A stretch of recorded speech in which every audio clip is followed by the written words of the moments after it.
Bon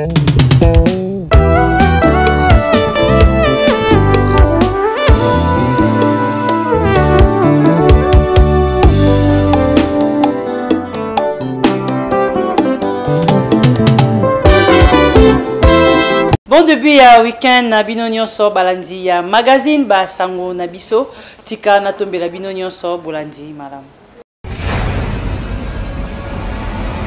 Tofongola basango na biso na likambo etali chef de l'État toyeba que le président Félix Antoine Tshisekedi ayambaki bandeko ya groupe DP World pour la construction ya port ya banana tolanda. Président de la République démocratique du Congo, Félix Tshisekedi, ayambaki délégation ya groupe DP World, conduit le directeur régional pour l'Afrique, M. Swahili Albana, le 5 mai 2021. Nakobima na bango na audience oyo, président Tshisekedi, na M. Swahili Albana, ba indiqué na presque des parties ba trouver compromis sur certaines clauses ya convention. Pour la rappel, convention oyo ya construction ya port en eau profonde ezala signé initialement dans l'ancien régime le 23 mars 2018 peut expirer le 23 mars 2020. Accord yango ezalaki conduit na durée il y a 18 mois. Président Tshisekedi a décidé qu'on réajuster contrat oyo pour na servir mieux vision na ye ya ko développer capacité ya République démocratique du Congo en termes ya commerce na logistique. Pour na ko accompagner croissance ya pays peut ko jouer un rôle capital dans la région du continent. Masolo oyo et que se retrouver dans nouveau contrat en mandé oyo et que la signer tout prochainement dans le gouvernement P na DP World Group. Ndeko permettre enfin début à travaux et à construction et à port en eau profonde des bananes dans la province ya Congo central. Chantier oyo et qu'on dirait pendant 10 ans. Chéribin Okende, ministre ya transport, voies et communication, à Salaki descente na aéroport international Yanjili Tolanda. Régie ya voie aérienne, ezokutana na ba problème ebele na aéroport international d'Njili. Ministre ya transport, voies de communication et des enclavements a effectué qui descente moko sur place koyeba nini ezolekana. Il y a envahissement du terrain de la RVA par des constructions anarchiques. Nous devons y faire face. Ce terrain est aussi menacé par des têtes d'érosion. Et si nous ne prenons pas la mesure du danger qui nous guette, nous risquons de perdre l'aéroport d'Ndjili. Il faut prendre des mesures urgentes. La piste et les conditions de balisage doivent absolument être améliorées pour qu'on puisse parvenir aussi à la certification de l'aéroport de Ndjili, ce qui manque et qui porte énormément de préjudice au pays, que nous puissions aussi conjuguer toutes les forces pour qu'on arrive à sortir notamment de la fameuse liste noire de l'Union européenne. Il faut absolument obtenir certification et aéroport international d'Ndjili, affirmé na Chéribin Okende. Du Premier ministre, nous saurons réunir les forces pour relever ces défis. Moi, j'exhorte le DG et l'ensemble du personnel de la régie de voies aériennes de se mettre au travail. On n'arrivera à aucune solution comme par coup de baguette magique, qu'on cesse un peu toutes ces dissensions internes qui distraient les uns les autres, de la même manière que le président de la République nous a dit qu'il va évaluer ses ministres. De la même manière, je dis déjà à tous ceux qui relèvent du ministère des Transports, voies de communication et de désenclavement, ils seront aussi évalués sans complaisance. Ba défi à relever, ezali aminene oyo ezosenga na mutu nyonso atia maboko. Nous n'avons pas affaire à un théoricien, mais à quelqu'un qui veut que les choses changent, et pas dans son bureau, mais sur le terrain. Et je pense que c'est la vision du chef de l'État qui est en train d'être déjà matérialisée. La société oyo bazali susu opérationnel te mais bazo continuer ko occuper parking na ba hangar ya aéroport, il faut bazala évacuer, affirmé la ministre. Lancement il y a atelier il y a 3 jours il y a réflexion sur état des lieux et pas il y a ministre Guy Lwandombo Yotolanda. Lancement jeudi 6 mai 2021 à Salon Rouge, il y a membre du gouvernement na Kinshasa. D'un atelier il y a réflexion il y a 3 jours sur état des lieux, il y a secteur d'aménagement. Le territoire par le ministre d'État Guy Lwandombo na monaye, aménageur national a pesi ba orientation précise na ba participants oyo baza appelé en passé au point de fin nyonso oyo salema ki pena oyo tikali ya kosala na secteur yango. Comme ça que je vous associe à cette démarche pour m'aider et m'orienter à prendre de très bonnes décisions qui vont amener notre ministère de l'avant. Ceci étant, je déclare officiellement ouvert l'état des liens judiciaires d'aménagement du territoire. Et Dieu bénisse la République démocratique du Congo. Je vous remercie. La résolution de travaux qui permettre au ministre d'État Guy Ndomboyo de finaliser feuille de route na kobima la caneva d'action pour matérialiser vision du chef de l'État Félix Antoine Tshisekedi Tshilombo na secteur yango. Toyebaka kuna na Tanganyika ba député baboyi destitution ya gouverneur ya Zoé Kabila tozo ba détail élément oyo. Chers compatriotes, nous tenons à vous dire ce qui suit. Notre non-participation aux plénières est due à la violation des lois de la République et de notre règlement intérieur légalement avalisé par la Cour constitutionnelle. À ce sens que le bureau actuel de notre Assemblée provinciale a été installé dans l'irrégularité et violation des tests légaux. Comme illustration, tous les 5 membres du bureau sont visés par des pétitions, mais les 3 autres siègent valablement sans être inquiétés au mépris des tests qui nous régissent. Par contre, les 2 membres du bureau empêchés de prester, c'est-à-dire président et vice-président, suite à une machination politique de mauvais goût. C'est dans cette cacophonie infernale dont le président de la République, chef de l'État, son Excellence Félix Antoine Tshisekedi Tshilombo, avait qualifié de toyi-boyi que s'est déroulée aujourd'hui une mascarade de vote de la motion contre le gouvernement provincial. Par conséquent, nous, les 12 députés sur 25 que compte l'Assemblée provinciale du Tanganyika, contestons avec véhémence la déchéance du gouvernement provincial faite d'une manière cavalière et illégale. Demandons au président de la République, chef de l'État et garant du bon fonctionnement des institutions et à la Cour constitutionnelle de rejeter cette motion qui ne respecte pas les lois de la République et les principes de la démocratie. Ainsi, nous prenons à témoin la population tanganikaise, la communauté nationale et internationale pour toutes ces violations des tests intentionnellement violés par les ennemis de la paix. Que vive la paix au Tanganyika. Chez Benamio, Asael Bissobongo, portrait, il y a général, il y a Goma Ndima Constant, tous les détails éléments. Lieutenant général Constant Ndima, originaire ya Badolit na province ya Nord Ubangi, abotama na Businga le 10 novembre 1962, distrait peu efficace, azwaka palme d'or ya bravo au sein ya forces armées ya République démocratique du Congo. Et sikawapi agrava ba échelon na coéquipé ba diverses fonctions locaux la fonction chef peloton, commandant compagnie, commandant ya bataillon, chef ya section 3 brigade, commandant ya secteur opérationnel, commandant région militaire, chef d'état-major na force terrestre, P commandant ya 2e zone, P 3e zone ya défense, chef d'état-major général adjoint, chargé ya administration, P na logistique. Abanda ba études militaires na na école des commandants de compagnie, diplômé d'infanterie na Israël, breveté d'état-major, diplômé en stratégie de défense, formé na gardien P sécurisation, Azali marié, père de 9 enfants, nomination naye, na tête ya gouvernorat na province ya Nord Kivu suite ya état de siège décrété na les garants de la nation Oyo Elakisi. Volonté ya président Félix Antoine Tshisekedi ya commettre fin na histoire sombre Oyo et aussi sa population ya Est. Enfin ya ko permettre ba âme ya ba victime ya ko se reposer en paix. Pena population ya Nord Kivu ko fongola une page de joie. Véronique Bemanga Asael Bissobongo, portrait ya Johnny Luboya Kachama Oya Zali Bongo, gouverneur militaire ya province ya Ituri.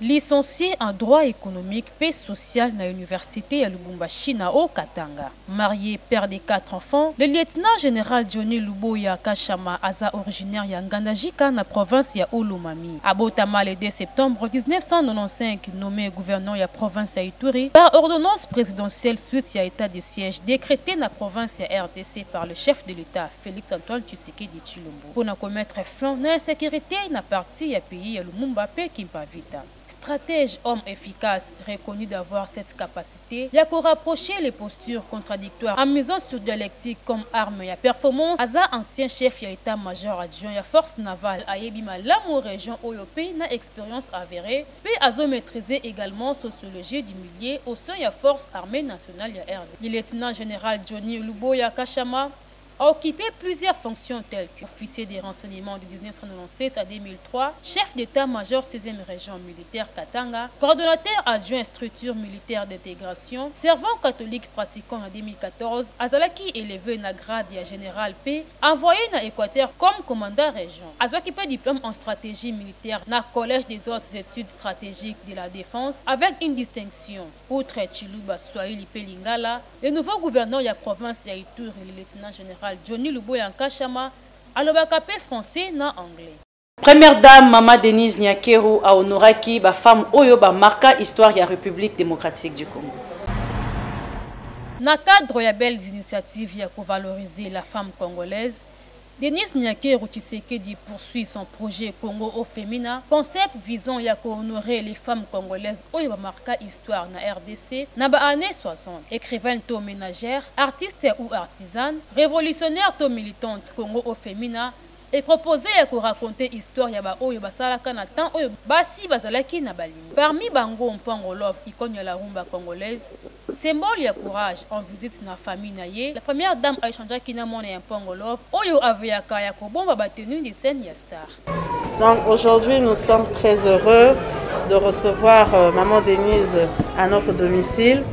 C'est vraiment un honneur pour nous. Et une grande joie, une grande satisfaction du fait que la première dame puisse honorer notre maman. Vraiment, ça nous fait vraiment plaisir. Cette jambe de fleurs que je vous offre avec beaucoup d'amour. Elisabeth Mouewa Antoalande, poétesse et auteur, a bénéficié qui peut la visite de la première dame de la République. Aza détentrice à plusieurs prix littéraires. Aza peut connu pour Azalaka lauréate. Le concours littéraire président Joseph Désiré Mobutu en 1970. En sortant de la forêt, le soleil éclabousse son visage et ses yeux. Son corps noir dégouline de rayons. Ses mains agrippent le lambeau, souvenir du wax. Asuka Kiwanate, mardi 4 mai, Denise Nyakeru Tshisekedi akezaki pe epai ya Veuve Alfred Liolo, célèbre sculpteur congolais oyo ayebana na kombo ya Maître Liolo. Sa veuve azape également passionnée na sculpture. Accompagné na ba membre ya Fédération ya ba femmes de lettres du Congo, épouse du chef de l'État akezaki pe epai ya Marie-Eugène Pongo, l'une des premières femmes diplômées à l'université Louvadium, na faculté de lettres. Auteur, il y a plusieurs œuvres littéraires où ils ont mérité qu'on a inséré dans le manuel d'enseignement dans RDC. Denise Nyakeru Tshisekedi a tenir à valoriser la femme congolaise.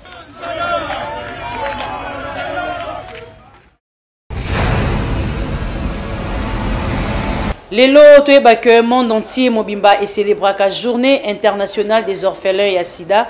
Kasi Michel Benamio expliqué bisoboué.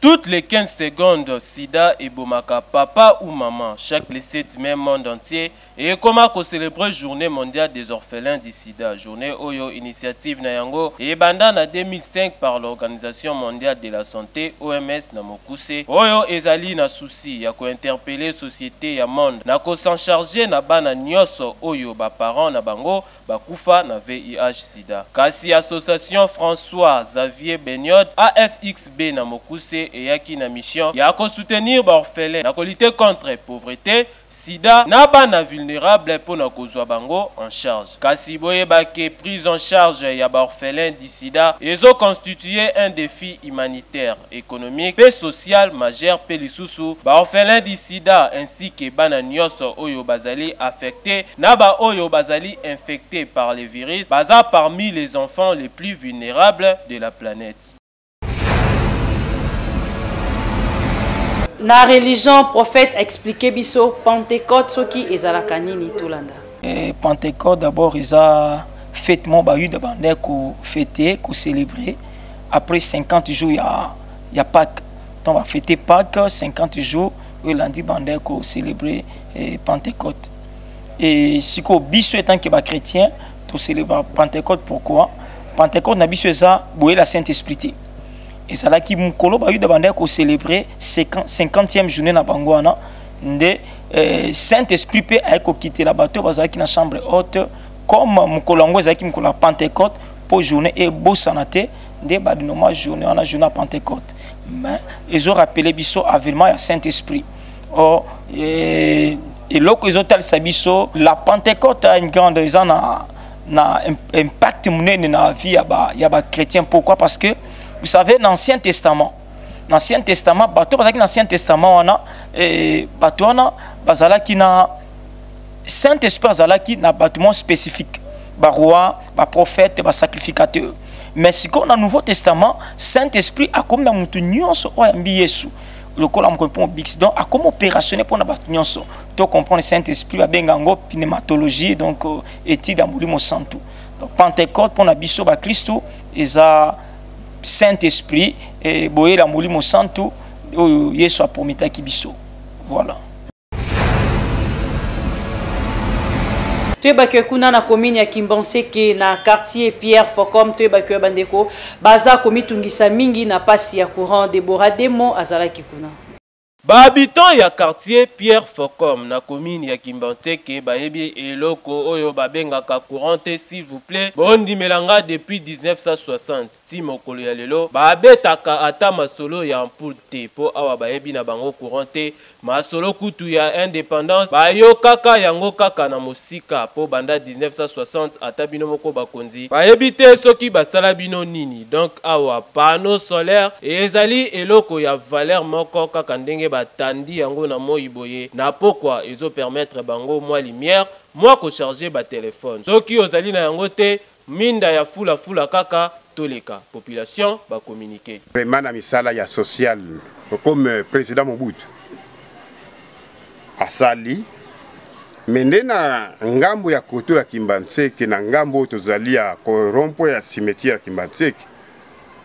En tout cas projet na ye etikalaki kokoma te ya kura banda meme ti ye akeiti lelo oyo mukonzi moko te azwali kanisi ya ngambo oyo do tovivaka na biso kaka lokola bato ya mboka malamu kuti ovanda mboka bino moko bozomona zamba kaka ndenge oyo eza centre médical mais na ndenge bakondisa mboka po kura azali base ya makambo nyonso ye mutu afungolaka makambo nyonso natana bisaleli oyo pona ko traiter ba malade mais ko fonctionner comment kura ezate critique eza nango kotiola pe ko longola mukonzi na esika te eloko ezali wana akanisela biso kura ndenge tozomona câble mer ekoti etambola na balabala epela quand 15 eza quartier moko bayebi yango meme na l'état bana ya mobulu baleki mingi ndenge batie yango câble mer soki batiki yango ndenge wana ezopela te bakotombola yango bakomema yango kaka depuis nzamba sa mokili oyo l'état awa asplata mabele oyo te puisque amoni wa ababola nde baza oyo ababola baza te biso za peuple na to dépendre pas na ye soto la na logique il y a un pourcentage na mbongo na biso parce que mutu moko futa makala droit na ya l'état na biso to zobeta même ata ba 40 ans 50 ans na belo courant exactement merci moment to moni que ba ko boka la biso ba poto likolo kuna na ba câble mer et soki kana wana pour le courant l'état proposa ki biso ba poto to moni wana ma bende wana wana ezande poto etambusi câble mer mais pour na courant l'État est capable de faire courant comme on a un jardin, si on a les colos. N'engé va la carte qui biso. Si on a molia, tout le monde va signer, on va tracer la qui biso, ok. Bah donc c'est la poteau et aligné à public. Mais si le ano ba été maintenant ba kwanga tout le monde ba ninga ko bana na jardin après ça c'est comme matati wonza ba kwanga ba ti ba poteau nyonso to.